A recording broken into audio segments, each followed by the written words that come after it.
Hola, buenos días. Hola, profe. ¿Cómo están? ¿Se escucha bien? Sí, se escucha súper. ¿Perdón? Se escucha bien. Ah, qué bueno, gracias. Bien, nos habíamos quedado la clase anterior en cuáles eran distintos tipos de segundos mensajeros dependiendo de la hormona. Entonces habíamos hablado que en general las hormonas que eran de tipo peptídico, en general tenían entonces un receptor que era de la membrana digamos que está orientada hacia el medio extracelular.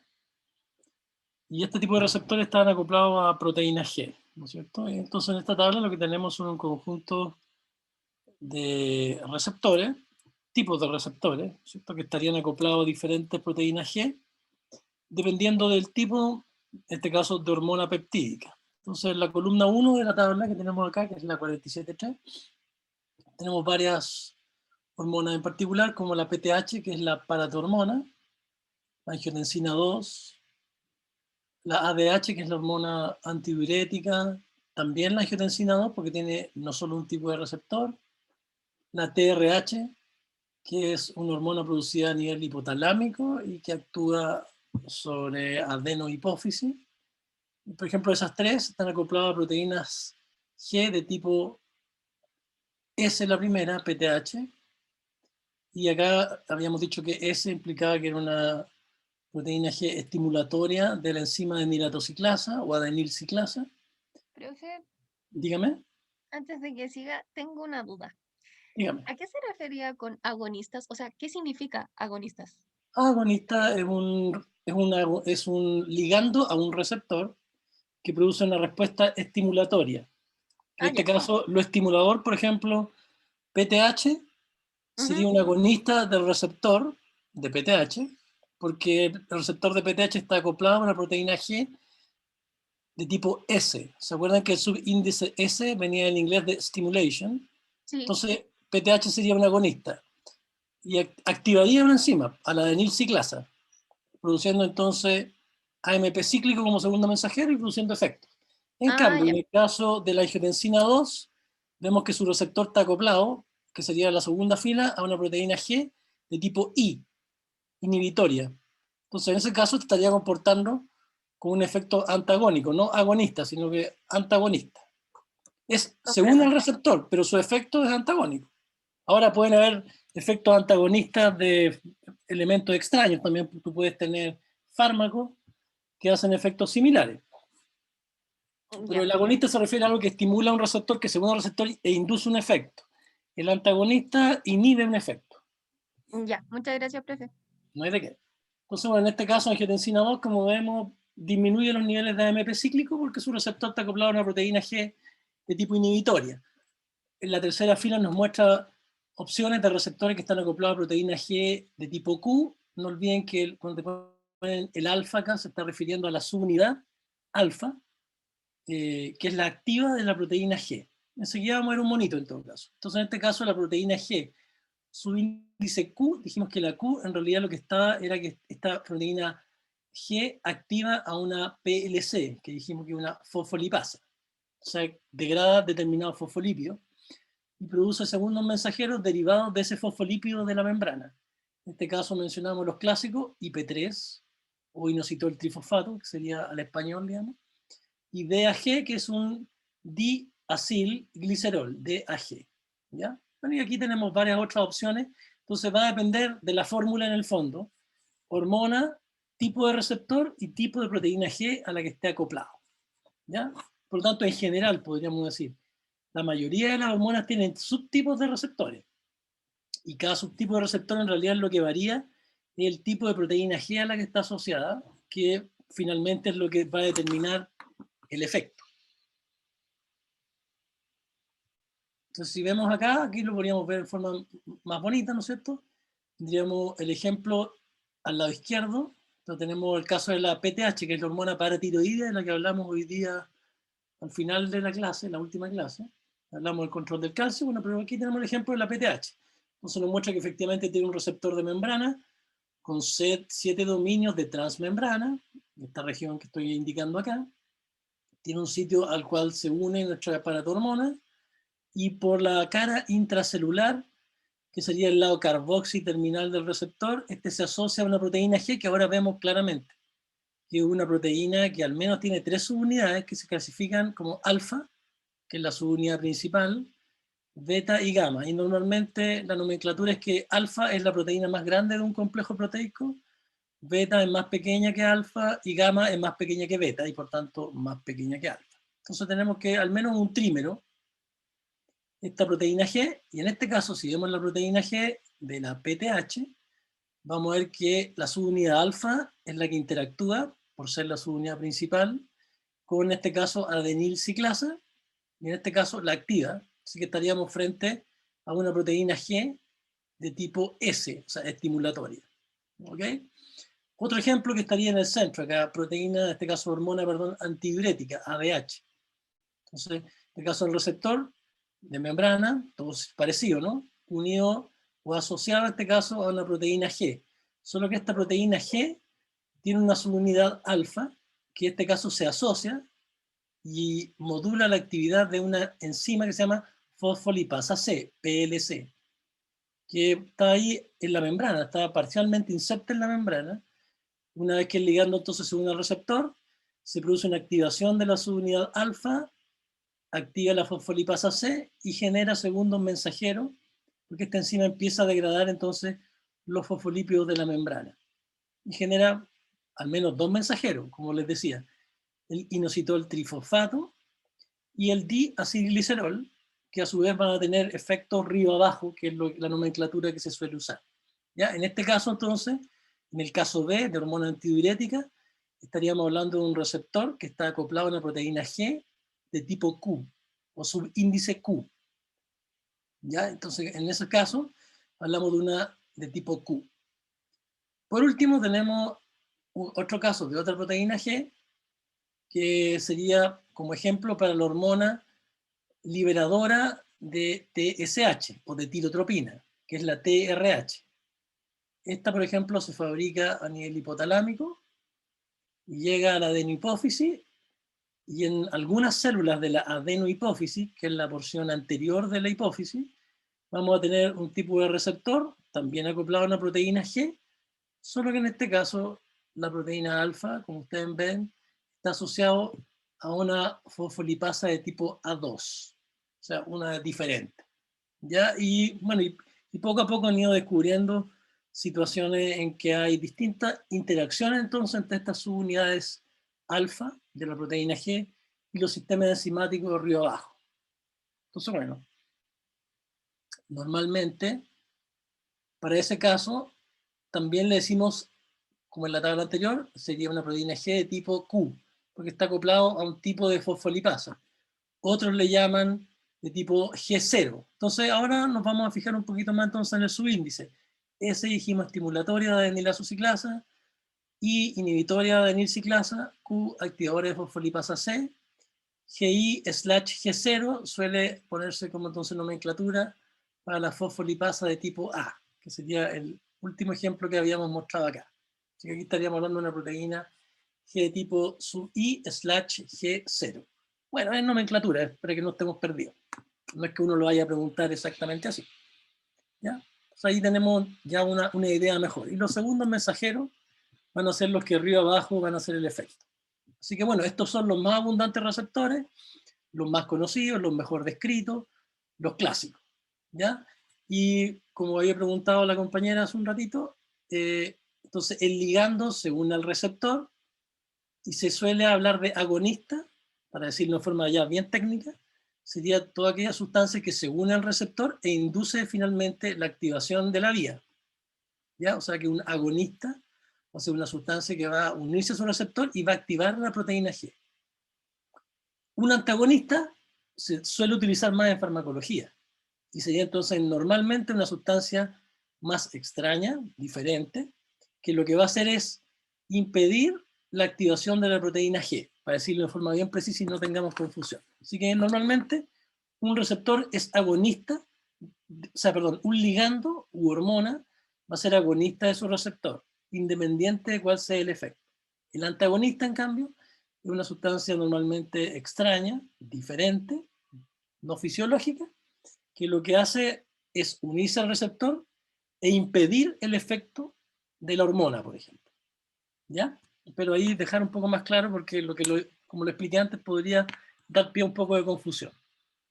Bueno, también derivado de la farmacología, resulta bueno, que estos receptores entonces van a tener una afinidad por el agonista, o sea, en este caso por la hormona peptídica. ¿Ya? Pero normalmente lo que se ve es que cuando se une el agonista u hormona a su receptor, es que luego de un tiempo el efecto empieza a ser cada vez menor. Es una situación que ocurre normalmente. O sea, a nivel interacción receptor-hormona, tenemos que si hay mucha hormona y esta se une a su receptor, lo normal es que el efecto empieza a atenuarse. ¿Ya?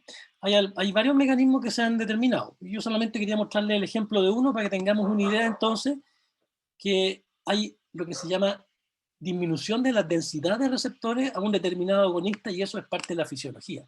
¿Ok? Entonces, bueno, acá tenemos un ejemplo. Si ven de izquierda a derecha, tenemos arriba entonces un receptor que en este caso va a sufrir luego de estar unido a su agonista mucho tiempo. En este caso estamos viendo que era un receptor en rojo H para una determinada hormona, ¿no es cierto?, el cual ha activado a una proteína G de tipo S, en este caso le pusieron GAS, que es un activador de adenilciclasa, y lo que vemos es que cuando está unida a su ligando, luego de unos minutos, resulta que hay otras proteínas regulatorias, en este caso la beta-arrestina, y una quinasa de los receptores acoplados a proteína G, en este caso puesta como GRK, que fosforila el receptor. O sea, cuando un receptor se ve sucesivamente o insistentemente estimulado, luego de unos minutos, hay quinasas que lo empiezan a fosforilar, lo que le produce entonces una afinidad por una proteína del citosol, en este caso beta-arrestina, y esta beta-arrestina lo que hace entonces es unirse al receptor, y esa unión al receptor empieza a producir efectos, en este caso el efecto que reduce la actividad es que la beta-arrestina tiene la capacidad de degradar AMP cíclico. Entonces tiene un sitio que le permite degradar AMP cíclico atenuando el efecto de la hormona. O sea, vale decir, si yo estimulo mucho este receptor que está acoplado a una proteína G de tipo S, luego de un rato se une al mismo receptor otra proteína, que haría un efecto de reducir el AMP cíclico. El ejemplo en este caso es la beta-arrestina. Acá ponen en negro que tiene entonces un sitio catalítico que le permite degradar AMP cíclico produciendo AMP, por tanto reduce el segundo mensajero, perdiendo el efecto de este caso agonista el receptor. ¿Ok? Entonces esto pasa cuando hay demasiada estimulación y esos son mecanismos que están regulados a nivel de la misma célula. O sea, una célula, entre comillas, puede decidir, por ejemplo, dependiendo de la cantidad de beta-arrestina que tenga y de la quinasa de los receptores acoplados a proteína G, puede, entre comillas, decidir qué efecto va a aceptar de parte de una hormona. Veámoslo de esa manera, ¿ok? En este mecanismo. Pero hay varios otros mecanismos, existen otros mecanismos en que hay otras proteínas, y se ve mucho en el caso de las catecolaminas, como la adrenalina, en que el receptor, por ejemplo, también puede desaparecer de la membrana e internalizarse. Así que hay varias formas en que el efecto de un receptor, cuando está unido a la hormona, va a reducirse con el tiempo.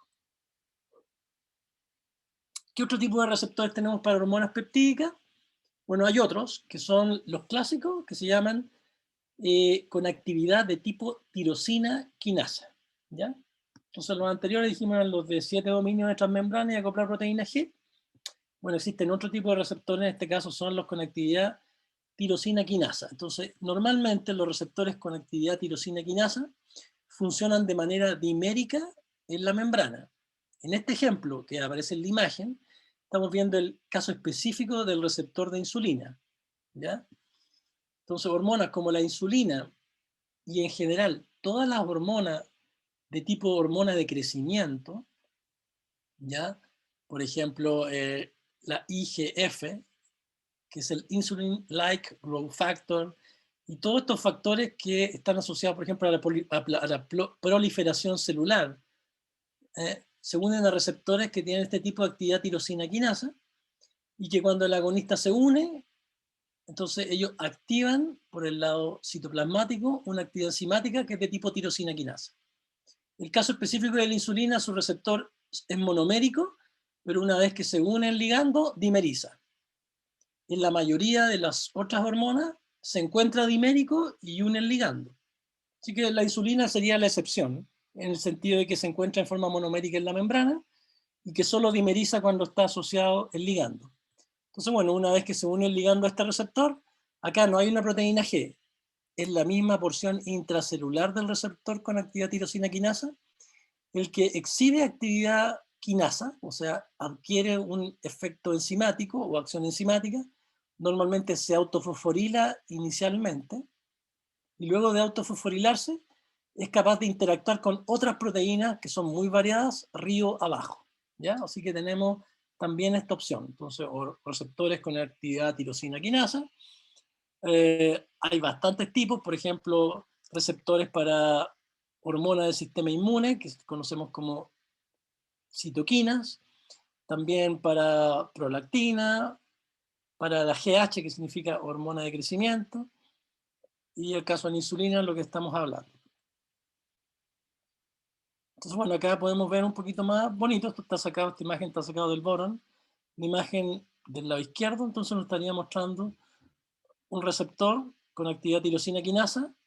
En este caso, el receptor es capaz entonces de unir al ligando, en el caso de la insulina en particular, va a estar dimerizado, tiene la porción alfa extracelular y una porción beta transmembrana e intracelular. La porción intracelular es la porción que es capaz de entonces de tener la actividad enzimática y producir una cascada de fosforilaciones arriba abajo dentro de la célula que finalmente determinan la señal. Entonces este tipo de receptor clásico de muchas hormonas entonces del crecimiento. Y en el lado derecho tenemos otro ejemplo de una hormona con actividad tirosina quinasa, en este caso para hormona de crecimiento en particular, para GH. En este caso vemos que tiene dos subunidades, bueno, diferentes, ¿no es cierto? En este caso, que están constituidos por una subunidad alfa y beta que son similares, pero que lo hace en común similar es que la porción intracelular entonces tiene esta actividad tirosina quinasa que le permite hacer una cascada de interacciones con otras enzimas que van a llevar a un efecto normalmente asociado a fosforilación de diferentes proteínas intracelulares. ¿Ok? Entonces, por lo menos vemos dos tipos de receptores entonces para péptidos, los de proteína, los de 7 dominio transmembrana, con la proteína G, y estos con actividad tirosina quinasa. ¿Qué otro ejemplo tenemos? Ok. Nos faltaba entonces conversar acerca de aquellas hormonas que son lipofílicas, o sea, dijimos que andaban mal en el agua, eran hidrofóbicas. Entonces, bueno, en este ejemplo, si ven la imagen arriba, una imagen que tiene bastante información, pero partamos desde arriba. Entonces, lo que nos muestra arriba, justo al centro, es una hormona claramente esteroidal, cuya estructura se parece al colesterol. Bueno, entonces, normalmente, y lo clásico es que estas hormonas esteroidales, ¿no es cierto?, en realidad son captadas por la célula por sistemas de transporte. Bueno, también van a leer en muchos libros que simplemente difunden dentro de la célula porque son lipofílicas. La verdad es que hasta el día de hoy está un poquito la discusión. Lo que nos importa recordar hoy día entonces que en general la mayoría o el acuerdo al que se ha llegado, al consenso al que se ha llegado, es que el efecto principal de estas hormonas es por receptores que son intracelulares, que es lo que queremos indicar con la flecha hacia abajo. Entonces tendríamos que nuestra hormona esteroidal, en su mayoría, difundiría, probablemente por difusión facilitada, se conocen receptores y sistemas de transporte que son capaces de introducirla dentro de la célula. En este caso nuestra hormona entonces se va a unir a un receptor intracelular, ¿ya? Un receptor intracelular que normalmente una vez que une al ligando, dimeriza dentro del núcleo, por tanto se transporta al interior del núcleo y se une a una región del DNA que se conoce como, en este caso yo le puse ERH, que quiere decir una región del DNA que significa elemento de respuesta a hormona. Así que ERH es el elemento de respuesta a hormona, que es un lugar en el cual el receptor intracelular, una vez que unido el ligando y ha dimerizado, es capaz de unirse al DNA. Así que es una secuencia de DNA en el cual este receptor intracelular se va a unir una vez que tiene el ligando, ¿ya? Y lo hace entonces para que funcione de manera dimérica.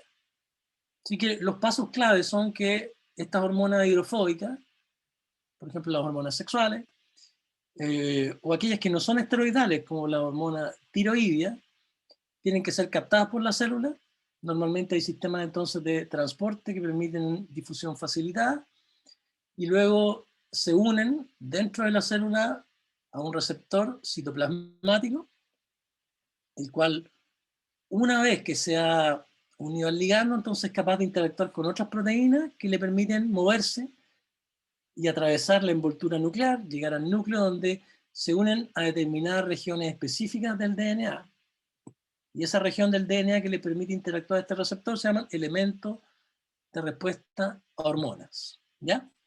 Normalmente entonces el receptor sin ligando lo vamos a encontrar en su mayoría en el citoplasma, y cuando está unido con el ligando, con la hormona, se va entonces a traslocar, el término técnico que se utiliza, hacia el interior del núcleo.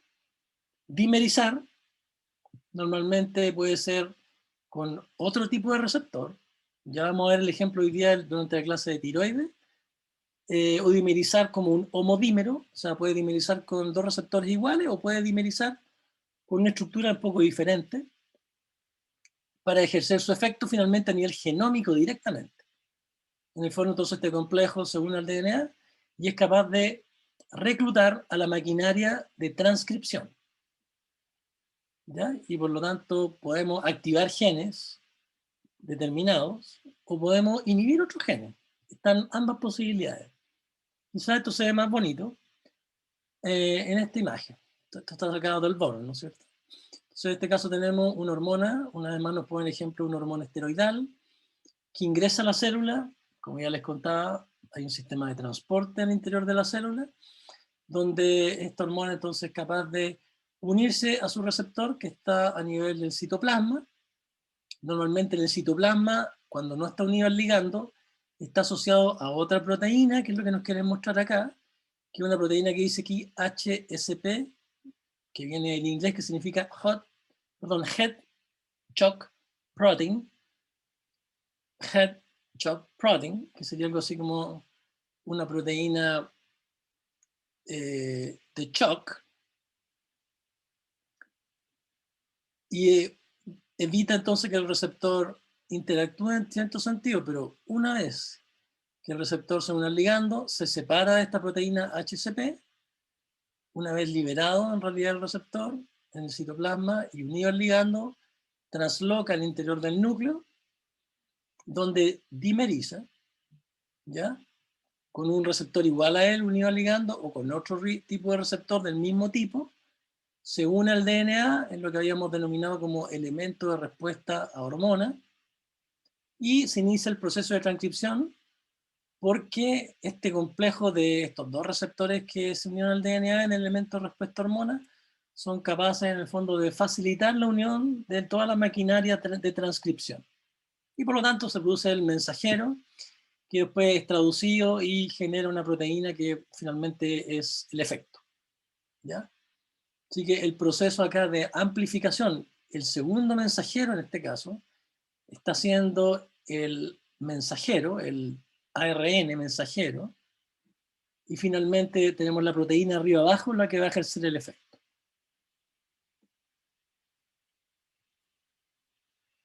Entonces, bueno, si ven arriba a la izquierda, lo que teníamos una hormona esteroidal en este caso, nos está tratando de mostrar un receptor intracelular, que entonces podría formar un homodímero, ¿ya? Este homodímero entonces podría unirse al DNA, que es lo que nos quiere mostrar arriba a la derecha, ¿no es cierto?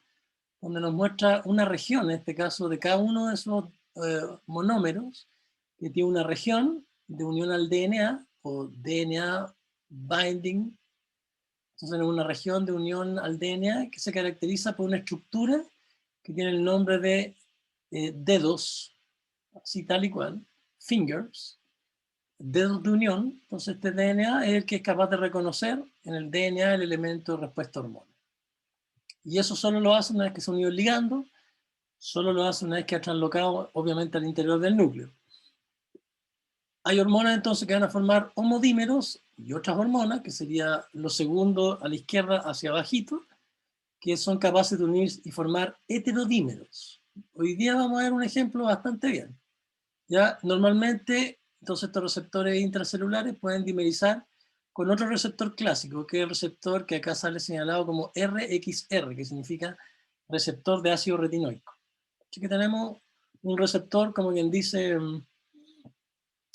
ubicuo, o sea que se encuentra abundante en la mayoría de las células, que en el fondo es capaz de formar un heterodímero con el receptor, por ejemplo, de hormona tiroidea, y de esa manera entonces en el DNA, que es lo que se está mostrando abajo, puede asociarse al DNA, ¿no es cierto?, generando una cascada de eventos, y la cascada de eventos fundamentalmente, probablemente se van a acordar un poquito de los cursos de primer año, es reclutar coactivadores, o sea, proteínas que favorecen la interacción o la formación de la maquinaria para la RNA polimerasa, o sea, el fenómeno de transcripción. Ok, no entremos más en ese detalle, ok, y lo vamos a ver como un buen ejemplo para la hormona tiroidea, cómo esta opera. Obviamente, cuando uno empieza a ver todos estos procesos, uno se pregunta qué sentido tiene. Quizás el sentido que le deben ver es que, bueno, este receptor va a generar un efecto dependiendo de qué proteínas coactivadoras tenga la célula. Vale decir, una misma hormona en dos células diferentes puede producir efectos contrarios, porque dependerá del tipo de proteínas coactivadoras, que son las que se asocian con el receptor, el efecto final que van a tener. El efecto final podría ser activar el gen X, o dependiendo de otras proteínas coactivadoras, que en realidad en ese caso reciben el nombre de coinhibidoras, inhibir ese mismo gen. Y estamos hablando del mismo receptor, estamos hablando de la misma hormona. Lo que va a variar es el tipo celular. Entonces esta respuesta genómica puede ser activadora o inhibitoria. Y entre comillas la decisión una vez más la toma la célula dependiendo del conjunto de proteínas de la transcripción que se van a asociar a nuestro dímero de receptor. Ok. Entonces tendríamos aquí un nuevo y diferente tipo de receptor. Ok, hablemos un poquito ahora de cómo esto está orquestado. Hemos visto aquí hasta a nivel molecular, sistema receptor, algunos tipos de hormonas. Entonces ahora veamos cómo esto está orquestado a nivel entonces del cuerpo completo, del organismo completo. Entonces, ¿quién es el sistema que comanda, entre comillas, todo este sistema endocrino clásico del que hemos hablado? Bueno, se llama el eje hipotálamo-hipófisis, que sería entonces nuestro sistema de integración, y como se ubica en una región del sistema nervioso, en este caso el hipotálamo, se le dice que es un sistema de integración neuroendocrino. Entonces, bueno, ¿cómo funciona este sistema y cómo está estructurado? Bueno, básicamente, y como quiere señalar al lado izquierdo, obviamente el hipotálamo está constituido fundamentalmente, o los elementos funcionales de él son neuronas. Entonces, ocurre que neuronas a nivel hipotalámico, en específicos núcleos, que son en el fondo regiones en las cuales encontramos somas de neuronas específicas, que tienen sus características bien marcadas, ellas son capaces de fabricar hormonas, ¿ya? Esas hormonas se conocen como hormonas liberadoras o releasing hormone, hormonas liberadoras. Esas hormonas liberadoras normalmente, acá están señaladas con una flecha en verde, como dice su nombre, van a inducir la liberación de hormonas por otras células, o sea, de unas segundas hormonas. Y esas segundas hormonas están siendo fabricadas en la hipófisis anterior, que se ubica, como ustedes recordarán, en la silla turca. Entonces, en el fondo tenemos una comunicación entre hipotálamo e hipófisis anterior. Todavía no sabemos exactamente de qué manera, pero la comunicación está dada por hormonas liberadoras, o releasing hormones. También, que serían aquellas que activan entonces la liberación de una hormona desde la adenohipófisis. o porción anterior de la hipófisis. Pero además podemos tener, pero que son menos abundantes, hormonas que inhiben la liberación de hormonas liberadas por la hipófisis anterior. Así que tenemos hormonas liberadoras y hormonas inhibitorias producidas a nivel hipotalámico. La imagen de la derecha nos quiere mostrar entonces la estrecha relación entre el hipotálamo. Acá hay una disección de un animal de experimentación de un hipotálamo a la derecha, entonces arriba. Vemos que está el tercer ventrículo señalado. Y este hipotálamo entonces está en mucha proximidad con la hipófisis anterior, que es la imagen que nos está mostrando acá. Lo interesante es que si ustedes se fijan, está marcado en el centro, donde dice portal vessels, que significa que existe un sistema de vasos sanguíneos portal que está comunicando el hipotálamo con la hipófisis anterior. Vale decir, la sangre arterial que llega al hipotálamo drena a través de un sistema portal, o sea, un sistema de vasos, que luego irriga a la adenohipófisis. Así que toda la sangre que pasa por el hipotálamo, o la mayor parte de él, drena a un sistema que no es venoso normal, sino que es un sistema que va hacia la adenohipófisis y luego recién va a un sistema venoso normal, como lo clásico que nosotros imaginamos. ¿Ya? Entonces, la hipófisis en el fondo, la adenohipófisis, está irrigada por sangre que drena del hipotálamo. Y a eso se le llama un sistema entonces portal, hipotálamo, hipofisiario. ¿Cuáles son los núcleos más o menos descritos, ¿no es cierto?, que en realidad nos importan a nivel hipotalámico? Entonces, cuando hablamos de núcleo, puntualizo una vez más que me estoy refiriendo a regiones en las cuales están concentrados somas de neuronas hipotalámicas, ¿ya? En la imagen a la derecha nos muestra una serie de núcleos que tienen nombres bonitos, como los cuerpos mamilares, ¿no es cierto?, como el área tuberal, en fin, hay una serie de núcleos que a uno siempre se le olvidan en todo caso. Debajo de este hipotálamo nos encontramos entonces con nuestra hipófisis, que claramente acá está dividida en dos regiones. Una región que ya denominamos como la adenohipófisis o hipófisis anterior, que es la que recibe la sangre que drena desde el hipotálamo, y una porción posterior que en realidad tiene un origen neural y que posee axones en su extremo. Vale decir, la porción posterior o nervosa de la adenohipófisis, lo que contiene una gran cantidad de axones, y estos axones, a través del transporte axónico, liberan hormonas que son de origen directamente neural. En el caso de la adenohipófisis, en cambio, ella en particular responde a hormonas liberadoras, ¿ya? Por tanto, hay un tipo de célula en la adenohipófisis que no existe en la neurohipófisis. Entonces, la neurohipófisis, rica entonces en axones, y por supuesto hay células de sostén. Y luego tenemos la hipófisis anterior, que tiene varios tipos celulares que van a responder a las hormonas liberadoras del hipotálamo. ¿Cuáles son los núcleos que al menos debemos recordar o nos deben ser familiares? No nos vamos a aprender todo, porque la memoria es frágil. Entonces, lo que tenemos que recordar es que algunos de los núcleos hipotalámicos son responsables entonces del control de la liberación hormonal. ¿Cuáles son esos núcleos?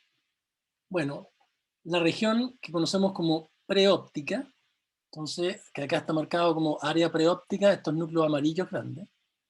Entonces ahí estarían concentrados una gran cantidad de neuronas que fabrican hormonas liberadoras y que afectan a la adenohipófisis.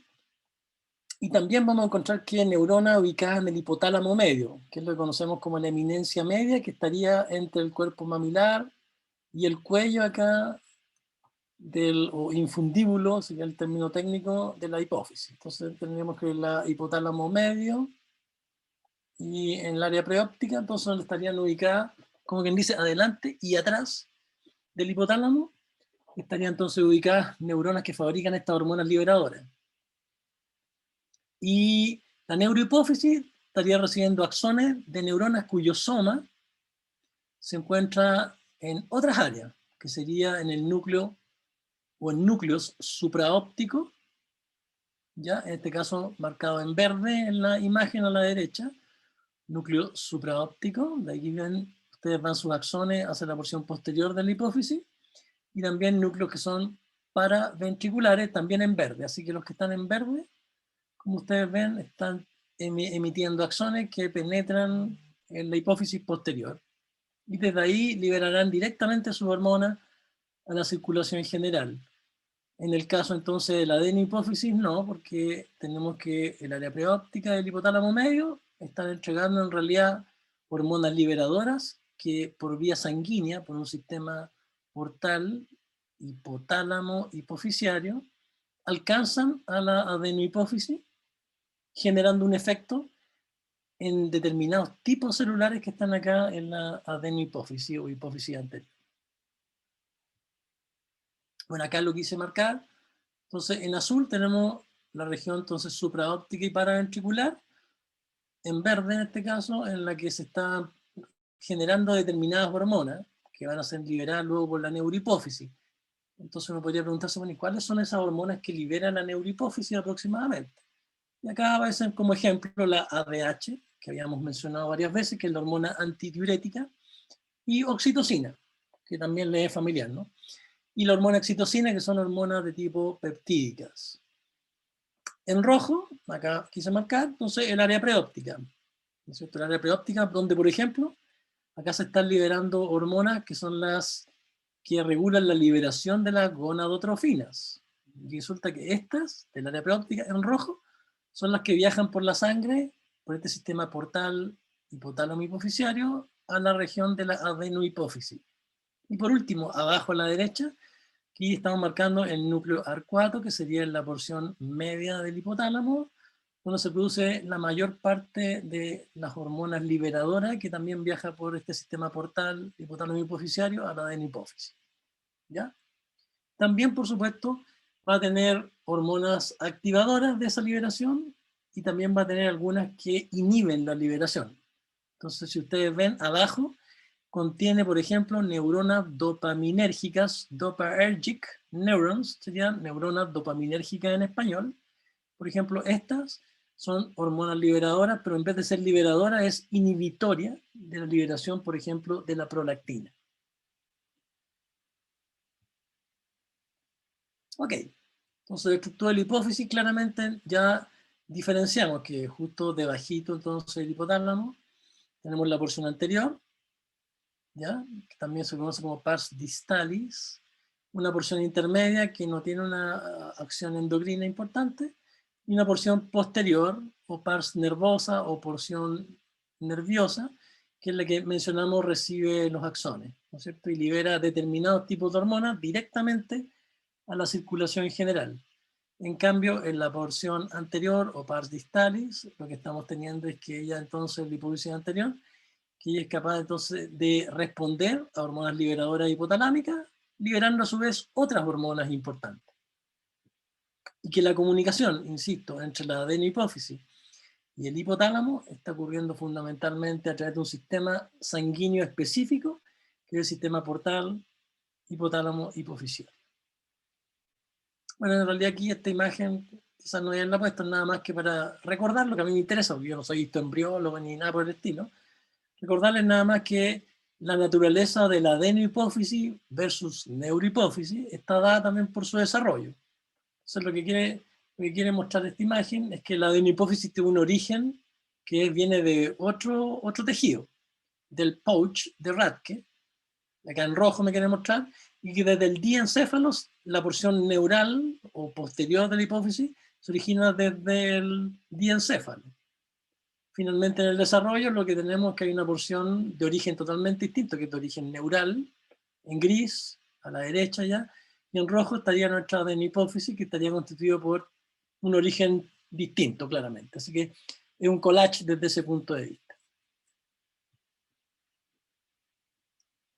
Bueno, así que clásicamente la neurohipófisis, como yo les contaba, vamos a tener que determinados núcleos, que ya dijimos, paraventricular y supraóptico, entonces tienen los somas de neuronas que fabrican hormonas, como son la antidiurética y la oxitocina, y estos viajan por transporte axónico y tienen terminales axónicos, en los cuales se libera directamente esta hormona, y todo, evidentemente, todo este sistema está regulado. O sea, se parece un poco a una sinapsis, ¿no? Y estas hormonas van a tener una importancia cuando lleguemos a la parte renal, en el control, por ejemplo, del balance del agua o en el control del parto, por ejemplo, a través de la liberación de oxitocina. Así que acá, evidentemente, tenemos axones que liberan la hormona. En caso de lesiones encefálicas, por ejemplo, si se ocurre una sección de estos axones, las personas quedan con una secuela, y es que no pueden liberar, por ejemplo, hormona antidiurética. Así que por un trauma encefálico, por ejemplo, una persona podría quedar con un problema endocrino grave, como es la ausencia o falta de la hormona antidiurética. De hecho, bueno, eso tiene un nombre, esa enfermedad, que se llama diabetes insípida, en la que el paciente produce mucha orina, y obviamente es un paciente que está predispuesto a sufrir deshidratación, disminución de la presión arterial, hipotensión en el fondo, ¿no? Así que es una lesión que puede existir. En neurohipófisis, al menos ya conocemos un par de sus hormonas. En el caso entonces de la adenopófisis, ya nos había quedado claro que, por ejemplo, la porción de la eminencia media está la mayor parte de los cuerpos celulares de estas hormonas, de estas neuronas, perdón, que fabrican estas hormonas liberadoras, las cuales liberan a este sistema venoso que drena, que dijimos que este sistema portal, hipotálamo hipoficiario, alcanzando entonces a la adenopófisis, que es bañada por esta misma sangre. Por tanto, las hormonas liberadoras van a llegar en forma directa por esta vía sanguínea a la adenopófisis, donde vamos a tener distintos tipos de células, ¿ya? Un poco lo que se quiere mostrar a la derecha, donde se ve aquí la pars distalis, que digamos pertenecía a la adenopófisis, donde encontramos entonces distintos tipos celulares, y los tipos celulares de la adenopófisis tienen su nombre propio. Tenemos las que se conocen como corticotropas. Entonces las hormonas corticotropas, lo que las caracteriza es que ellas fabrican una hormona que se conoce como ACTH, que es la hormona adrenocorticotropa. La ACTH es la hormona que actúa sobre otra glándula, que es la hormona, que es la glándula suprarrenal o adrenal, que es el término más correcto. Entonces, las corticotropas, en el fondo, van a recibir una hormona que libera ACTH desde estas corticotropas, ¿ya? También tenemos otras que se conocen como somatotropas.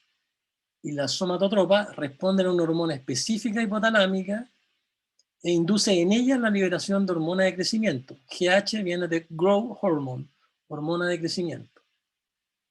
También en la adenopófisis vamos a tener otro tipo celular que se conoce como lactotropas, que son aquellas que liberan prolactina. Además vamos a tener las gonadotropas, que son aquellas que liberan gonadotrofinas, como por ejemplo FSH y LH. A ver, aquí tengo preguntas interesantes. ¿Qué son las corticotropas? Las corticotropas son hormonas que van a fabricar la hormona ACTH, o sea, la hormona adrenocorticotrofina, ¿ya? Y esa adrenocorticotrofina actúa en la adrenal. Las somatotropas son las que fabrican la hormona de crecimiento y responden a una hormona liberadora o hormona de crecimiento hipotalámica. Las lactotropas, ellas responden a otras hormonas, por ejemplo, responden a dopamina, ¿ya? Y también responden a serotonina. Tienen distintos tipos de hormonas liberadoras y también reguladoras. Las gonadotropas, como les decía, responden a hormona liberadora de gonadotrofina. Y las gonadotropas lo que tienen, lo que ellas fabrican es FSH, u hormona folículo estimulante, y LH, u hormona luteinizante. ¿Ya? Entonces las que fabrican gonadotrofina se llaman células gonadotropas, o células gonadotrofas también. Con P o con F está correcto. Y adivinen, pues las que son tirotropas, ¿qué es lo que fabrican? TSH, que también conocemos como tirotropina o tirotrofina. Ya, entonces las tirotropas van a estar respondiendo a una hormona hipotalámica, que sería la hormona liberadora de tirotropina. Ya veremos cómo se llama, vemos el nombre, en el fondo, cómo se llaman las hormonas que fabrica el hipotálamo y que llegan por este sistema porta hipoficiario. Entonces, GNRH va a ser la hormona liberadora, RH viene de Releasing Hormone, del inglés y se utiliza así en español, de GN, de gonadotrofinas. Entonces, GNRH estaría actuando sobre tipos específicos de células, que serían las gonadotropas. Y estas gonadotropas, ¿qué es lo que fabrican? FSH y LH. Por tanto, GNRH es un agonista, el efecto es positivo, induce la liberación. Es hormona liberadora, está súper correcto. Hormona de crecimiento, en cambio, dijimos que la hormona de crecimiento es liberada por las somatotropas o somatotrofas. Induce la liberación, bueno, la GHRH, o sea, GH viene de Growth Hormone, RH, Releasing Hormone. O sea, hormona liberadora de hormona de crecimiento, sería al español. Ese sería el factor liberador de la hormona de crecimiento desde las somatotropas. Pero a su vez, también existe una hormona inhibidora de la liberación de hormona de crecimiento, que es la que acá está puesta arriba como SS, que significa somatostatina. Y tenemos una hormona entonces inhibitoria también. Hay una hormona liberadora, inhibidora de la liberación, que es la somatostatina, que inhibe la liberación de la hormona de crecimiento. También produce anhídrido hipotalámico. Uy, perdón.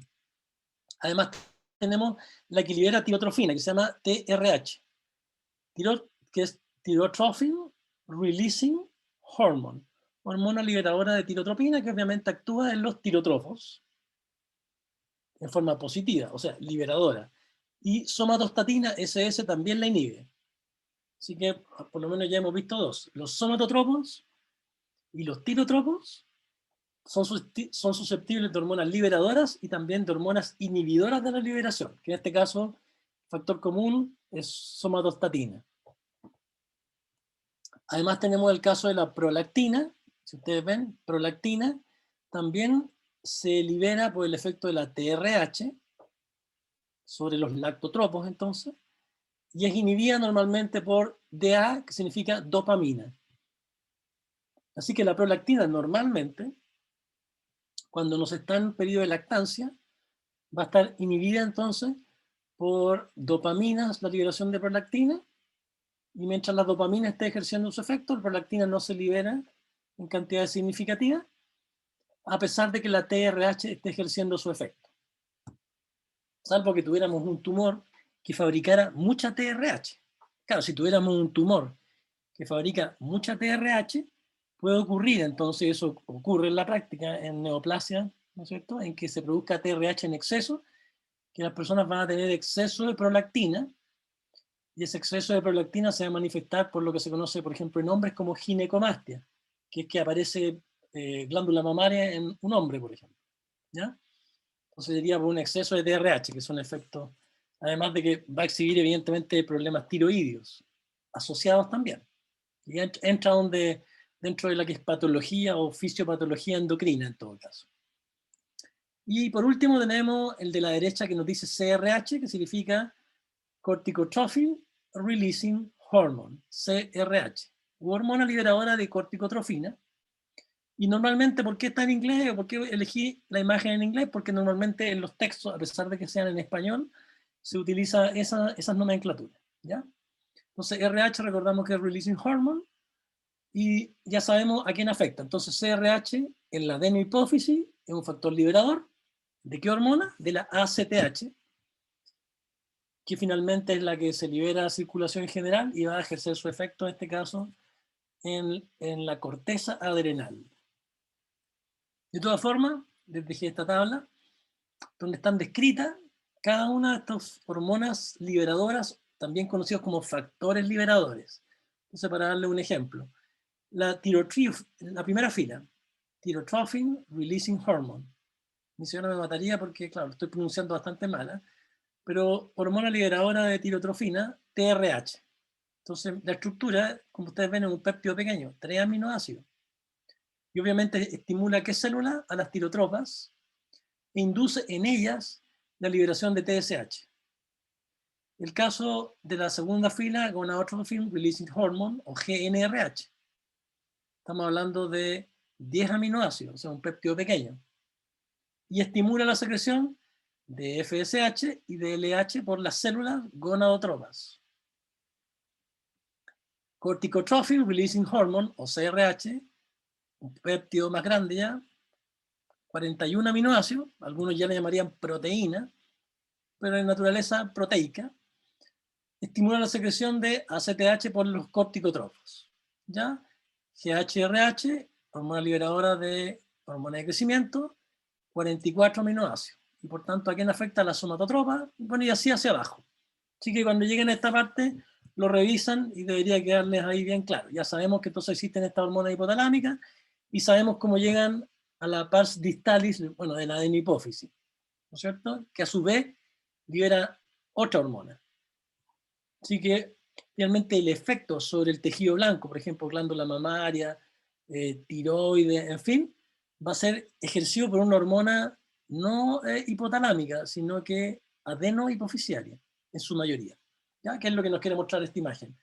Eso nos muestra finalmente que la prolactina va a pasar a la circulación general y va a afectar obviamente a la glándula mamaria, a la TSH, a la glándula tiroide, la ACTH a la adrenal, las gonadotrofinas, FSH, LH, a ovario y testículo, ¿no es cierto? La hormona de crecimiento habitualmente a muchos tejidos, ¿no es cierto? Y vamos a ver que en el caso de la hormona de crecimiento hay otro truquito además, que en realidad llega al hígado, y el hígado fabrica otra hormona que finalmente es la que ejerce el efecto a nivel de hueso, músculo, tejido adiposo, en fin. De todas formas, en esta tabla, para que después cuando estén estudiando la revisen y refuercen el concepto, entonces aquí nos aparece cómo es la química de ahora de las hormonas que secretan la hipófisis. ¿Cierto? Entonces ya sabemos, la somatotrofa liberan hormona de crecimiento, es una hormona un poco más grande, una cadena única de 191 aminoácidos. ¿Ya?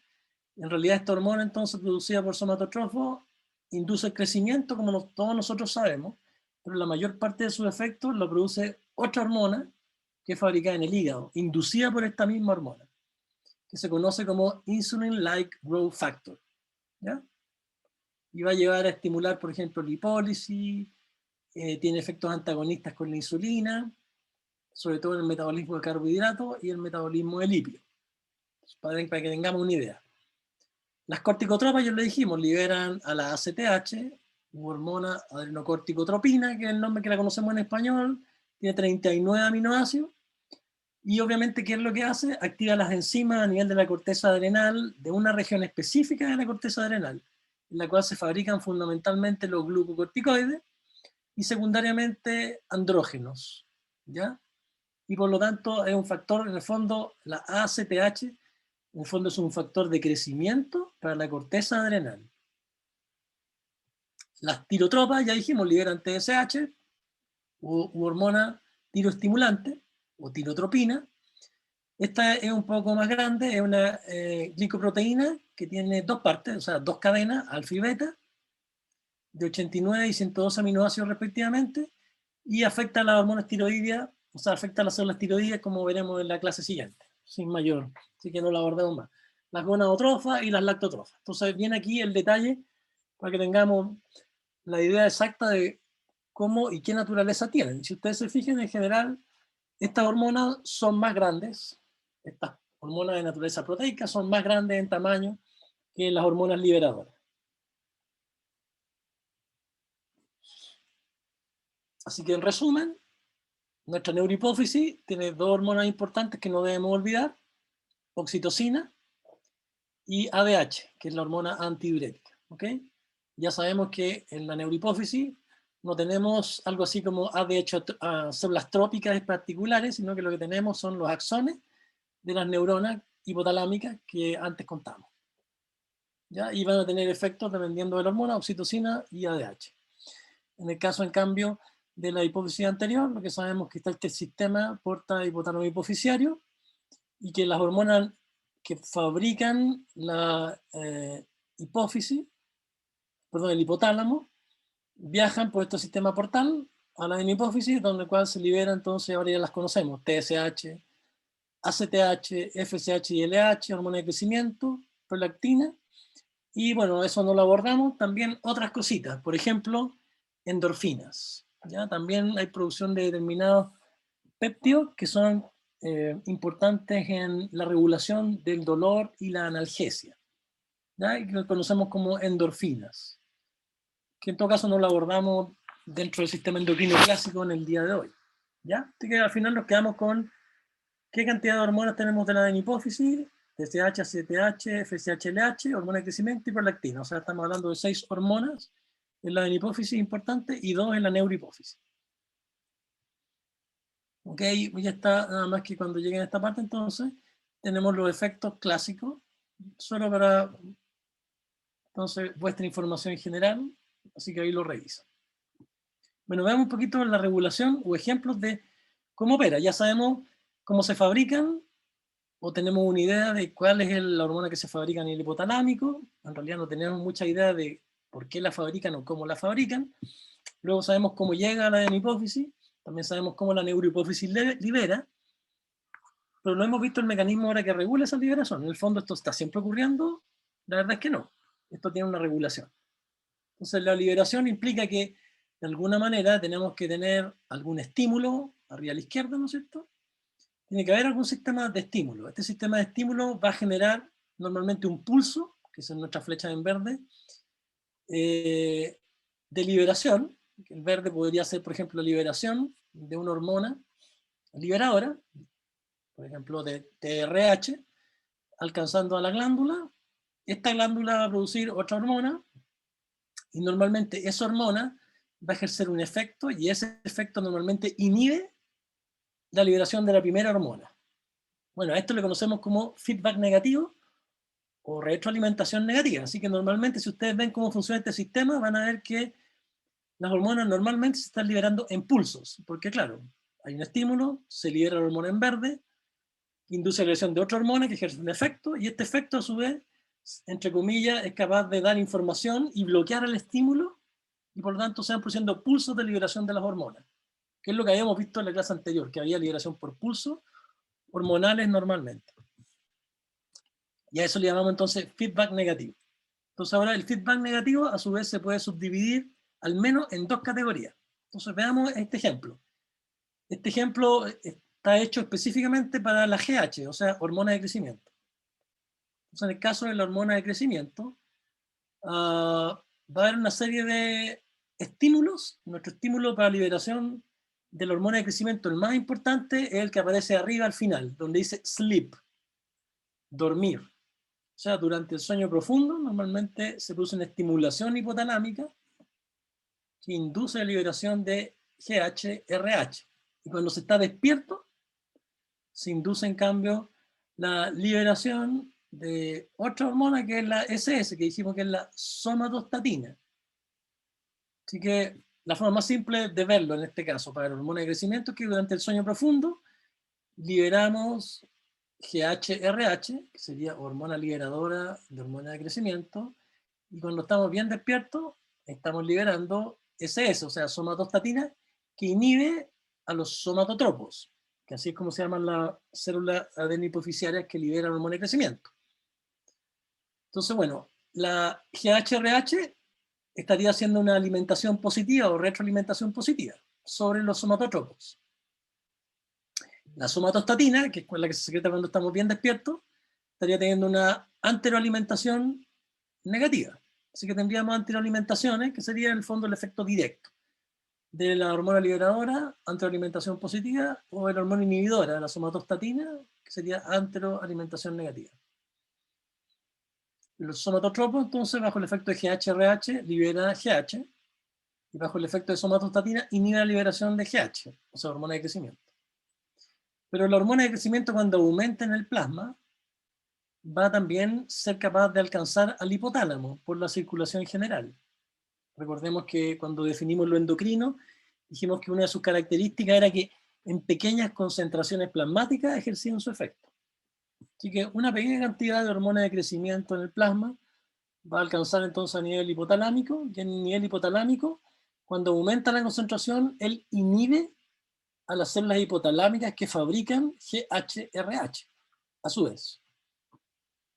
Así que las hormonas que fabrican GH-RH están sometidas a un feedback negativo. Como ese feedback negativo está ocurriendo directamente por una hormona producida a nivel de la adenohipófisis, se le conoce como un feedback negativo de asa corta.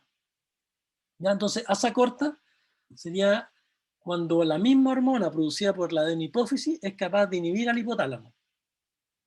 Al aumentar la GH, ella inhibe al hipotálamo en la liberación de GHRH y activa la liberación de somatostatina. Así funciona este feedback negativo. Así que GH produce un feedback negativo de asa corta para GHRH, para decirlo bien técnico. Bueno, a su vez, y aquí se ve lo que hemos conversado acerca de la hormona de crecimiento ejerce sus efectos en forma más periférica. Y los efectos los lleva a cabo fundamentalmente, el más importante órgano es the liver, o sea, en este caso el hígado. En los hepatocitos, resulta que el hepatocito tiene receptores para GH, y el efecto de GH sobre las células hepáticas, y también otras células, pero con menos importancia, es producir otra hormona. Esa otra hormona se llama IGF-1. IGF-1 significa Insulin-like Growth Factor, que sería al español factor de crecimiento similar a insulina. Insulin-like Growth Factor 1, o IGF-1. Entonces, el IGF-1 resulta que puede ejercer una retroalimentación negativa directamente sobre los somatotropos y directamente sobre el hipotálamo. Entonces, a eso le llamaremos, entonces cuando la secundaria hormona, ya no la hormona liberada por la adenohipófisis, sino que por la otra hormona que indujo la hormona liberada por la adenohipófisis, es la que ejerce el feedback negativo. A eso le llamamos feedback o retroalimentación negativa de asa larga. ¿Ya? Así que, bueno, son clasificaciones. Esta es una de las formas en que se controla la secreción. Entonces ustedes ven, bueno, claro, ahora nos queda un poco más claro, como vimos en la clase número 1, por qué existe liberación pulsátil de una hormona, que es como el monito que habíamos visto antes. Claro, se libera la hormona, esta aumenta en el plasma, y luego esta empieza a generar concentración dependiente, un efecto inhibitorio directo por parte de la hormona, por ejemplo, hormona de crecimiento, que sería el feedback de asa corta, pero además hormonas arriba abajo de ella, por ejemplo, IGF-1, también van a ejercer su efecto sobre el hipotálamo, inhibiendo. Sería feedback de asa larga. Veamos otro ejemplo de este feedback que controla la secreción, que sería el caso de hormonas sexuales, por ejemplo. Entonces, una vez más tenemos nuestro hipotálamo arriba, donde vemos que las células hipotalámicas fabrican GNRH, que ya sabemos que es hormona liberadora de gonadotrofina, alcanza a los gonadotropos en la adenohipófisis, que fabrican LH y FSH. Así que en la medida que tenemos GNRH aumentando, se libera LH y FSH.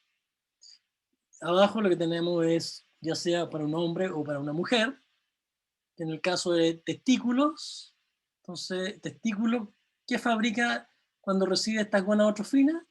Por ejemplo, fabrica testosterona. Y esta testosterona, que sería la hormona secundaria a la gonadotrofina, la que fabrica el testículo, entonces va a ejercer un feedback de asa larga, un feedback negativo de asa larga sobre la misma adenohipófisis, sobre los gonadotrofos y también sobre el hipotálamo, inhibiendo entonces la liberación de GNRH e inhibiendo la liberación de LH y FSH. Entonces ahí estaría el ejemplo del feedback negativo, ¿ya? De asa larga. Por supuesto, la misma LH y FSH también pueden tener un efecto de feedback negativo sobre el hipotálamo y por lo tanto también vamos a tener un feedback negativo de asa corta. En el caso de las mujeres o el sexo femenino, digamos, los ovarios, bueno, tienen un comportamiento un poco más complejo. Aquí se empiezan a producir ciertas cosas. Entonces, en determinada etapa del ciclo sexual, efectivamente LH y FSH van a generar un feedback negativo. En este caso nos juntan dos hormonas importantes, pero que son de partes diferentes del ciclo ovárico, que es estrógeno y progestágeno, o progesterona. Entonces nos muestran, bueno, que efectivamente, dependiendo, eso sí, esto es relativo, de qué parte del ciclo estemos hablando, estrógeno y progesterona efectivamente pueden ejercer un feedback negativo de asa larga. Pero, por ejemplo, además, y por eso un poco más complejo, durante el periodo preovulatorio, resulta que estrógenos, eso sí, no ejercen un feedback negativo sobre el hipotálamo, sino que ejercen un feedback positivo que induce mayor aumento de la LH.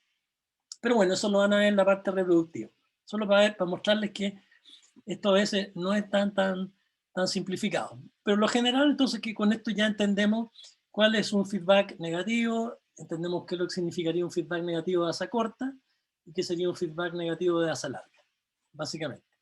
Ahora, la liberación de hormonas no solo puede estar regulada por estos ejes inhibitorios y activadores, también pueden estar inhibidos de otras maneras, que es lo que queremos mostrar acá, dos ejemplos para dos sistemas hormonales diferentes. Entonces, primero miremos quizás el del lado izquierdo. Claro, entonces lo que tenemos es que hay un sistema hormonal en el que interactúan varios órganos, ¿ya? Me refiero, existe un sistema hormonal que no hemos tratado, que se llama el sistema renina, angiotensina, aldosterona. Entonces, a lo mejor ya lo conocen, no estoy seguro, pero de todas formas, veamos cómo funciona. Entonces, en realidad, en este sistema renina, angiotensina, aldosterona, como ven, el eje hipotálamo hipófisis no aparece. O aparece secundariamente. Entonces, resulta que quienes trabajan o quienes participan en este sistema hormonal, que es bien importante, participa al lado izquierdo abajo, no tan abajo, donde dice el liver, el hígado, porque el hígado fabrica proteínas precursoras de este sistema, que se llama angiotensinógeno. Y por otro lado, el riñón fabrica una enzima que se llama renina. La liberación de renina hace que la renina sea capaz de activar al angiotensinógeno hacia angiotensina 1, y otro sistema enzimático activa angiotensina 1 hacia angiotensina 2. Y resulta que angiotensina 2 actúa sobre un órgano endocrino, que es la corteza adrenal. Angiotensina 2 entonces sobre la corteza adrenal, y aquí recién empieza a actuar nuestro sistema del que hemos estado hablando, nuestro eje, que dijimos que la ACTH, que era fabricada por las adrenocorticotropas, por nuestras células adrenocorticotropas, fabrican ACTH, que mantienen la actividad enzimática y tiene un efecto trófico, o sea, de crecimiento sobre la corteza adrenal. Entonces, bajo este efecto, que sería de angiotensina 2, resulta que la glándula secreta otra hormona que se llama aldosterona. O sea, la liberación de aldosterona, y por tanto su síntesis, recordemos que aldosterona es una hormona de tipo esteroidal, deriva del colesterol, no se almacena, dijimos, sino que se libera en la medida que se fabrica. Entonces puede ser liberada por angiotensina 2, pero además puede ser liberada por otras cosas. Por ejemplo, puede ser liberada por potasio plasmático. El incremento del potasio plasmático también induce la liberación de aldosterona. Y además, la ACTH, por supuesto. Pero la ACTH en general tiene un efecto menos marcado, más lento y menos potente que lo que es angiotensina 2 y potasio. Y finalmente, bueno, aldosterona es la que ejerce los efectos importantes en el balance de agua y electrolitos. En el lado derecho lo que tenemos es el ejemplo del control metabólico de la glicemia. Si ustedes ven entonces en este caso lo que nos está mostrando acá es una célula, acá en verde, y esta es una célula del islote pancreático que fabrica insulina. Entonces, ¿quién estaría controlando la liberación de insulina? De las hormonas que hemos hablado hasta ahora, que son de la adenopófisis o el sistema hipotálamo hipofisiario, no veo ninguna, ¿no? Bueno, en este caso el control es por sustrato. ¿Ya? El control por sustrato está dado en realidad que el regulador de la liberación de insulina es la misma glucosa, porque nuestra célula pancreática, que es la célula beta pancreática, tiene transportadores para glucosa, por tanto capta glucosa, esta glucosa se metaboliza, finalmente entra al ciclo de Krebs, y gracias al ciclo de Krebs y luego al sistema enzimático de la membrana interna de la mitocondria, produce ATP. Y este ATP, entonces, va a ser capaz de inhibir a un canal de potasio de la membrana. Eso es lo que nos quiere mostrar el sistema. Cuando uno inhibe canales de potasio de la membrana, recordemos que eso induce la despolarización de la membrana. ¿Ya? Así que mientras más glucosa, en esta célula beta, más ATP, mientras más ATP, más inhibición de canales de potasio. La inhibición de canal de potasio, que se conoce como canal de potasio K subíndice ATP. Entonces, va a depolarizar y al depolarizar puede ingresar calcio por canales de calcio voltaje dependiente, y eso es el estímulo para generar la exocitosis de insulina. Así que en este caso, la liberación de una hormona tan importante como la insulina no está controlada por el eje hipotálamo-hipófisis, sino que está controlado directamente por una célula endocrina, que es la célula beta, y por el sustrato, que es la insulina. ¿Okay? Así que vemos que hay variedad también en los sistemas de regulación. Así que está nuestro eje hipotálamo-hipófisis, glándula, y además tenemos otros sistemas que son muy importantes, pero que se saltan este eje. Entonces tenemos entonces regulación por el eje hipotálamo-hipófisis, regulación por sustrato, y podríamos decir y control por aferencia no convencionales, como nombramos el caso de la corteza adrenal, en la que participa de soslayo, de lado, o no en forma tan directa, el hipotálamo. Ok.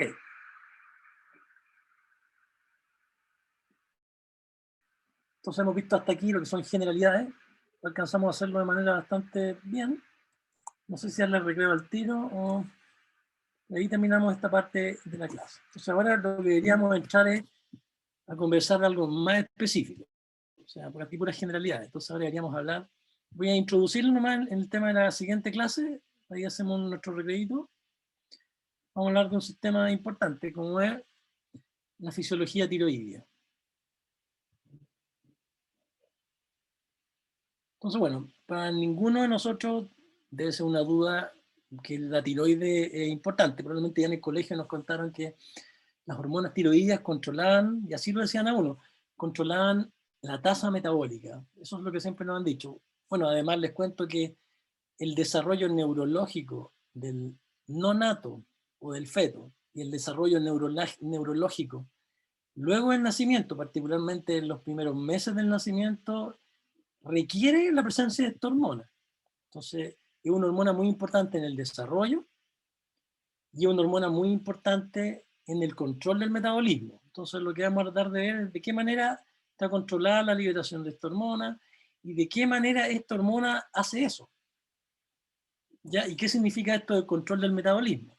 Entonces, bueno, glándula tiroides, obviamente, ya en esto y en embriología les tienen que haber contado que es una glándula par que está unida, ¿no es cierto?, a través del istmo, se encuentra en el cuello y que está muy adherida a otra hormona que veremos, a otra glándula, perdón, que veremos a continuación, que son las paratiroides, que son estos pequeños cuerpúsculos que aparecen aquí adheridos a una de las caras de la tiroides, y que vemos acá abajo en la foto, donde se ve que lo rojo central, la figura grande abajo, entonces lo más grande es ese tejido compacto, estaría representando una paratiroide, y que en este caso está rodeada por el tejido tiroideo, y que ustedes ven que se ve como estructura llena de hoyos. Uno se preguntaría, y que adentro se ve que tienen como algo, ¿no? Bueno, esas estructuras se conocen como folículos tiroideos, que en este caso están rodeando la paratiroide. Y obviamente las células que están rodeando este folículo tiroideo se conocen como células foliculares. Bueno, esto se ve más bonito acá. Entonces aquí tendríamos un tejido tiroideo clásico. El tejido tiroideo clásico está estructurado, obviamente hay vasos sanguíneos y tenemos fundamentalmente esta especie de lagunas, que se conocen como folículos, lagunas que dentro de ellas tienen una cosa que se conoce como coloide folicular. Y este coloide folicular entonces está aislado del medio que está afuera por estas células que lo rodean completamente, que son las células foliculares. Así que tenemos una extraña sustancia acá al medio, que eran esos hoyos que se veían grandes recién, y que está bien rodeado por estas células foliculares, y este coloide folicular es fabricado por las mismas células foliculares tiroides. ¿Okay? A su vez, ¿qué otro tipo de células tenemos aquí en la tiroides? Tenemos como la que se muestra inmediatamente arriba y que estoy señalando al lado del capilar, dice capilar acá, justo bajita de ella aparece otra célula aquí pegada, contrapuesta hacia la célula folicular, que se conoce como célula parafolicular. Y esta fabrica una hormona que está relacionada con el calcio, que veremos un poquito más adelante.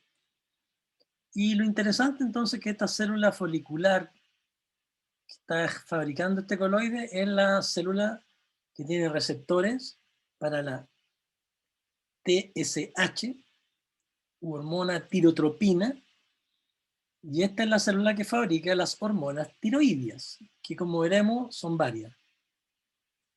Si vemos esto mejor en una imagen, una microfotografía, se vería más o menos así. No es la mejor microfotografía del mundo, pero claramente nos muestran estas lagunas, que ya sabemos que son los folículos tiroideos, que están constituidos por este coloide y que están rodeadas completamente por nuestras células foliculares, y entre medio de ellas, como esta que estoy señalando aquí justo al medio, tenemos nuestras células parafoliculares, que serían como lo fundamental. Obviamente aquí vamos a tener capilares, hay un flujo sanguíneo determinado. En este caso las parafoliculares están marcadas con la sigla PF, Parafollicular Cells, ¿ya? Por si acaso.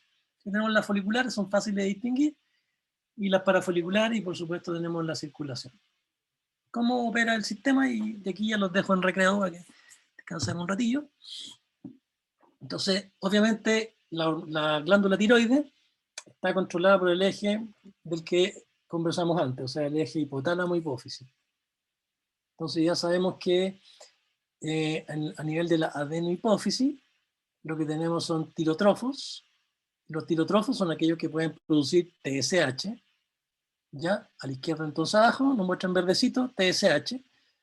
Ya sabemos que para que una célula tirotrofa libere TSH requiere que le llegue TRH. ¿Ya? Entonces TRH va a ser la hormona que está producida por neuronas, ya habíamos dicho, en la porción de la eminencia media.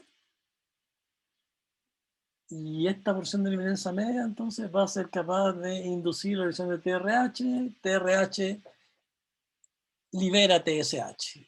Y a su vez existen estímulos, eso sí, negativos para la liberación de TSH, que habíamos mencionado, que es somatostatina, que en este caso en lo específico se libera de la región paraventricular. Entonces somatostatina tiene un efecto inhibitorio sobre los tirotrofos. Y a su vez existe otro mediador, y acá ya nos explica cómo ocurre el feedback negativo, que es dopamina, y dopamina también es un inhibidor de la liberación de TSH. Entonces, a pesar de que no lo habíamos dicho, entonces vamos a agregar ahora que en la adenihipófisis tenemos células que pueden secretar dopamina. ¿Cuándo secretan dopamina? Cuando las hormonas tiroideas inducen la liberación de dopamina. O sea, esto ocurre durante el feedback negativo, que sería un feedback negativo de asa larga. O sea, cuando hormonas tiroideas, que en este caso están puestas como T3 y T4, que son la nomenclatura de las hormonas tiroideas, entonces ellas ejercen su feedback negativo, por ejemplo, a nivel de la misma adenihipófisis, induciendo la fabricación de dopamina que va a inhibir la liberación de TSH. A su vez tenemos un regulador negativo que está a nivel de la región paraventricular, que es la somatostatina, que estaría controlada por sistemas más complejos, y a su vez tenemos las que fabrican TRH, que pueden ser inhibidas directamente por las hormonas tiroideas T3 y T4, aquí en la eminencia media. Ok, o sea, tenemos el clásico sistema del eje que hemos estado conversando. ¿Qué es lo que tiene o qué es lo que caracteriza a una célula tirotrofa? Los tirotrofos adenihipofisarios me refiero. Bueno, que tienen obviamente un receptor para TRH. Y arriba a la derecha les puse como es la TRH. Entonces vemos que tiene 3 aminoácidos, una cadenita de 3 aminoácidos, esta TRH, es pequeña. Su receptor, el típico receptor de 7 dominios transmembrana acoplado a la proteína G, que en este caso induce la liberación de IP3 y la liberación de diacilglicerol, que activa a otra quinasa que se conoce como PKC. O sea, aquí ya le estamos poniendo un poquito más de detalle.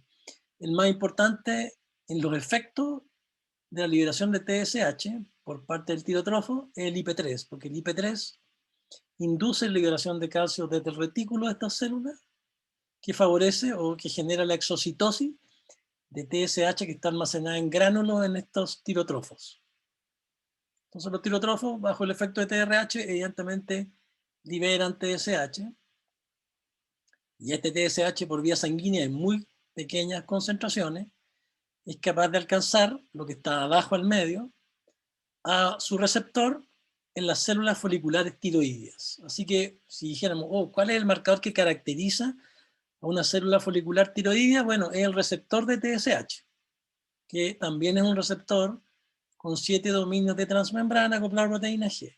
Entonces acá, a la derecha, abajo, me muestra, digamos, una imagen de un receptor de TSH, donde nuestra TSH puede llegar, que es un péptido más grande, como ya habíamos dicho antes, e induce en este caso a través de una cascada de eventos en la que está mediando una proteína G de tipo S, porque se fabrica AMP cíclico, en forma general. Y luego del recreo vamos a continuar con este proceso que es más complejo. Así que hasta aquí, si alguien les preguntara qué caracteriza a una TRH, sí, por supuesto, lo voy a mandar y hacemos un recrédito. No sé si lo mando, pasa que finalmente tengo que convertirla a PDF y ahí se las mando. Pero lo puedo hacer ahora en el recreo. ¿Ya? Ok, nos vemos a la sonora casi las 10, a las 10 con 5 minutos. ¿Ya? Así que aprovechan de descansar. ¿Quieren que se las mande acá, que se la a través del chat o que la mande por correo? Alguien me pidió una clase ayer. Prefiero por el chat, ¿eh? Me complica menos. Ok, ya, vamos entonces a una pausa y nos vemos en la siguiente clase. Voy a cerrar esta sesión.